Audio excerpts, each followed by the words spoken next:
Electric cars, though promising, have not achieved the expected revolution. Sustainable vehicles have not gained global preference. This reality persists during the crisis in the Brazilian automotive industry. This video addresses the decline in the car market and the reasons behind the failure of electric cars. Chapter 1: The Reality. The phenomenon of global warming is a global concern in the current era. Every year, organizations like the UN emphasize the need to preserve the environment to avoid worsening climate change. Modern society, however, heavily relies on polluting sources such as automobiles, raising the question, how to reconcile this dependence with the need to reduce harmful emissions. This is where electric and hybrid cars come into focus, as they do not emit environmentally harmful gases. Companies, organizations, and nations have bold plans for these sustainable vehicles to take over the global car fleet. Some even dare to predict that by the year 2035, sustainable cars will completely replace combustion engine vehicles, prohibiting the production of cars that release CO2. However, achieving this goal seems utopian, as we will see. The current reality reveals that electric cars are not dominating the market as expected, and even leaders like Elon Musk face challenges. Moreover, the global automotive industry, including the Brazilian market, is experiencing a prolonged crisis. This points to an evident dilemma. The European continent, leading efforts to popularize electric cars and raise awareness of their importance, struggles to turn these aspirations into practical reality. Therefore, the complete replacement of combustion engine cars with sustainable alternatives by 2035 seems like a challenging goal to achieve, given the challenges currently faced. Chapter 2: The European Continent. Have you ever wondered why in Europe, composed of developed nations, there is a significant concern about the environment and climate change? The answer lies in the peculiar trajectory of economic development of these countries. There is a theory called the environmental Kuznets curve that argues that environmental degradation tends to grow in the early stages of economic development but later decreases as the nation becomes wealthier. In other words, to achieve wealth, it was necessary to intensively exploit the environment, but once the goal of prosperity was achieved, these countries are in a position to correct their mistakes. Europe is an example of this, being a continent that extensively exploited the environment on its path to economic development. Now, remorseful, it seeks to repair its environmental damage and urges less developed nations, such as Brazil, to follow the same path.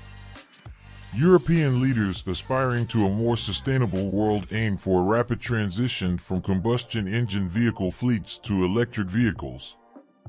A notable example is the European Union, which, at the end of 2022, enacted a law prohibiting the sale of new gasoline and diesel cars from 2035, with the intention of accelerating the adoption of electric vehicles on the continent.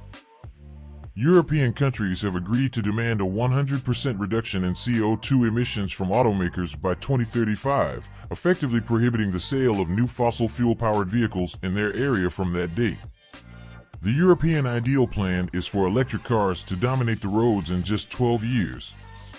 While 12 years may seem like a long time frame, Europe realized it was too ambitious. In March 2023, the continent reconsidered its decision and abandoned the plan to ban combustion engine cars from 2035, understanding that it was an overly tight goal. To maintain its image, Europe decided that, in addition to electric vehicles, vehicles powered by synthetic fuels could also be sold after the original deadline in the next decade. Currently, European countries face a different dilemma regarding electric cars. China has flooded the European market with more affordable electric cars, making it challenging for European manufacturers to compete in their own countries. China has several electric vehicle manufacturers supported by government incentives for both the industry and consumers. In response to this situation, the European Commission announced a formal investigation into Chinese subsidies, claiming that the global market is saturated with cheap Chinese cars artificially kept low by state support. This distorts the European market, according to the world's leading economic bloc. In summary, Europe desires more electric cars, but preferably manufactured by European companies. Does this truly contribute to a better world? The answer is evident. Chinese automakers are gearing up to increase sales in Europe, offering more affordable products compared to their European counterparts. If the plans of Chinese brands succeed, automotive groups like Stellantis and Volkswagen, which sell affordable electric cars in Europe, will be severely impacted. The situation could worsen if the Chinese company BYD intensifies its presence in Europe. BYD, the largest Chinese manufacturer, poses a significant challenge to major global automakers, including Elon Musk's Tesla. In the third quarter of 2023, only 3,000 units separated BYD's and Tesla's sales in the global electric car market. Elon Musk's reign in the sector he helped popularize with Tesla models is under threat. BYD recorded an impressive profit growth of 204.7% in the first half of 2023 compared to the same period last year. Across all segments, BYD is the world's fourth largest automaker, trailing only Toyota, Volkswagen, and Honda. BYD's notable growth is also evident in Brazil, but the company may face considerable challenges due to the Brazilian government's intention to increase taxes on vehicles. Chapter 3: Increase in Tax Burden. In the year 2023, so far, sales of electric vehicles in Brazil have experienced a growth of 120% compared to the same period in 2022. Who leads this advancement in the Brazilian electric vehicle scene? The answer is clear: BYD. In September, a total of 1,830 electric vehicles were sold in Brazil. This number represents an increase of 56.8% compared to August, thus establishing a record for monthly sales in this category. The best-selling vehicle, the BYD Dolphin, a hatch produced by the Chinese manufacturer BYD, reached the mark of 1,036 units registered in the month, demonstrating a considerable lead over the second-placed Yuan Plus, which recorded 145 units sold. It is worth noting that the Yuan Plus is also a product of BYD. Importantly, the Dolphin's combined sales surpassed those of all other models in the same segment. However, an important question arises regarding the exemption from import taxes applied to electric and hybrid vehicles. In effect for 5 years with the aim of stimulating the development of this sector in Brazil, this exemption is about to end.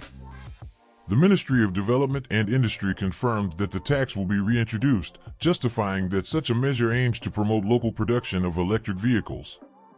Like Europe, Brazil seeks to protect its local producers at the expense of the environment. The reintroduction of this tax faces resistance from companies that import electrified vehicles, such as BYD. Currently, import tax rates are 0% for electric vehicles and up to 4% for hybrids, while vehicles with combustion engines pay a rate of 35%. For comparison, in the first 8 months of 2023, there were 49,000 registrations of light electrified vehicles, equivalent to the quantity recorded during the entire year of 2022. BYD opposes the return of this tax, arguing that the electric vehicle market is still in its early stages in Brazil. Taxing electric and hybrid vehicles prematurely is a setback that hinders the technological advancement of the local industry. It is unfair to impose a tax of up to 35% on a sector that represents less than 1% of total car sales in the country, amounting to a death sentence for it. Additionally, it is valid to question whether Brazil truly needs more taxes. The national automotive industry has been facing an unprecedented crisis since the year 2020, with vehicle prices constantly rising and factory closures. This situation was exacerbated by the shortage of semiconductors, essential components for vehicle manufacturing. Without these semiconductors, there is no car production. The scarcity of these components has led to exorbitant increases in vehicle prices due to the simple law of supply and demand. This scenario discourages car purchases, especially those requiring long-term financing. In 2023, the situation remains unchanged as several automakers have closed factories due to excess inventory. The federal government tried to revitalize the sector through discount programs, but the results were insignificant. The electric vehicle industry has significant potential in a world seeking greater harmony with the environment and the preservation of quality of life. However, it is crucial to understand that these vehicles do not represent a magic solution to the issue of fossil fuels. In 10 years, there will still be a considerable number of combustion engine vehicles in the world, continuing to be the majority. The transition to a fully electrified global fleet will take time, not happening overnight, and this reality is becoming increasingly evident in the current world. Now, if you think Tesla is concerned about this, you are mistaken. In fact, click on the video playing on your screen right now and find out why Elon Musk's company refuses to have a store in Brazilian territory. So, if you enjoyed this video, be sure to give it a like and subscribe to the channel, activating notifications because I post new videos every day. In fact, I'll see you in the next one.